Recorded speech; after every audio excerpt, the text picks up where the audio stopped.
So, I'm something of a horror fan, and as such, I've developed quite a high tolerance for the unsettling and disturbing. However, sometimes I'll come across a book or a movie that's terrifying even to me, and Rosemary's Baby was one of those. I finally got around to seeing this movie for the first time just a few weeks ago, and I'm not kidding when I tell you it straight up gave me nightmares. Since watching it, I've heard more than a few people say that they didn't find this movie scary, and I was completely baffled by that. So today I'll be making a case as to why this movie is not only scary, but utterly terrifying. And right now, it's more relevant than ever. Little heads up before I get into it, there are spoilers ahead. And just to be clear, in this video, I'll be discussing topics such as reproductive rights, domestic abuse, and all that entails. So if you're not in the right headspace for that topic, then feel free to click away and watch one of my more lighthearted videos instead, because this one could get heavy. Also, to any anti-choice advocates who haven't already rage quit this video, I should warn you, any hate comments I get on this video will only have me donating to the Bridget Alliance, which is a service providing people seeking abortions with support for things like travel, food, and lodging, amongst other things. For anyone else who would like to donate to them, I'll be sure and include their link down below. Alright, so with that out of the way, let's now talk about Rosemary's Baby. Now, just to be clear, horror is subjective, and I do have a bias here. I find pregnancy and childbirth disturbing to the point that it borders on tocophobia.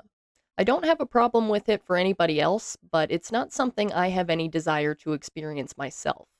And the idea of being forced to go through such a thing fills me with an unspeakable dread. What's worse is this isn't such an outlandish fear. It's a reality many women will be forced to endure now thanks to the overturning of Roe v. Wade. It is worth noting, though, that just because someone wants to be pregnant or a parent, that doesn't mean they want those things under any circumstances.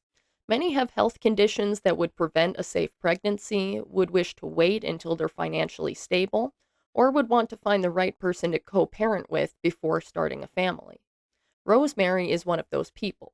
She wants to have a baby, but she wants one with her husband, Guy, whose true nature she's been deceived of. Rosemary is a sweet and generous soul whose only fault in this story is being overly naive, and this movie serves as a reminder that naivete can have a far greater cost for women than it can for men, even if that message is delivered in a fantastical context. Shortly after they've moved into their new apartment, Guy strikes a deal with their Satanist neighbors behind Rosemary's back, and together they conspire to have her drugged, raped, and forcibly impregnated, which she only remembers as a nightmare. The next morning, when she wakes up, Guy claims to have been the one who raped her, which Rosemary is clearly still upset about, but the issue is quickly swept under the rug, which doesn't really surprise me, seeing as how this movie came out in 1968, and marital rape wasn't outlawed in all 50 states until 1993. Yes, you heard that right. 1993, not 1893. I was shocked too, but honestly, I shouldn't have been. As soon as Rosemary's pregnancy is confirmed, Guy and the neighbors set out to control everything she does. They don't like her doctor, so they send her to a new one. They decide what she puts into her body and who she goes to see, alienating her from the friends who try and help her. Whenever she puts up a fight, Guy bullies her into submission or gaslights her into questioning her own decisions. She's not a person to him anymore, if she ever was, just a host for the fetus. Her pain is irrelevant to him just so long as he gets what he wants. And lest anyone try and defend him by saying he was manipulated by the Satanists, I don't believe that's the case.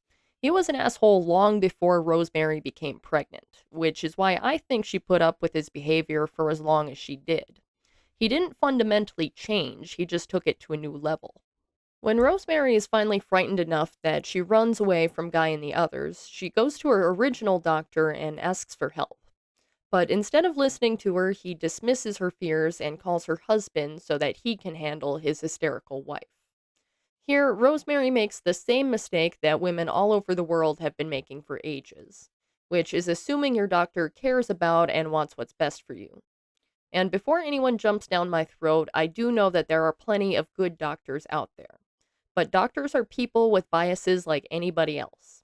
And far too often, those biases lead to the pain of women and other AFAB people being dismissed or ignored to the point that they can face serious danger or even death. This is an issue that's even greater for women of color. After she's sent home with Guy, Rosemary is silent on the car ride home. She knows now no one will believe her, and she knows she can't physically fight him off. The feeling of helplessness is overwhelming to the point that it practically bleeds out of the screen. She does make one final desperate attempt to get away from Guy and the others, but even that fails, and they hold her down and deliver the baby while she's asleep. This is the scene that gave me nightmares. When she wakes, she's lied to and gaslighted again as they try and convince her her baby is dead. Rosemary does come to realize the truth and finally meets her baby, only to learn that he's the spawn of Satan. At this point, she has two choices, and neither of them are good. Accept her child for who and what he is, devil and all, or walk away from the baby she's loved and wanted for the last 9 months. So she makes the best of a bad situation and accepts the role she's been forced into as the mother of Satan's child. The thing is, you could remove the idea of Satan and witchcraft from this movie entirely, and it would still be terrifying. The horror of this film doesn't rest on the supernatural, but the commonplace. Guy's manipulation of Rosemary, his gaslighting, and his use of her as a human incubator is all very real. Satan isn't the true villain of this film. Guy is.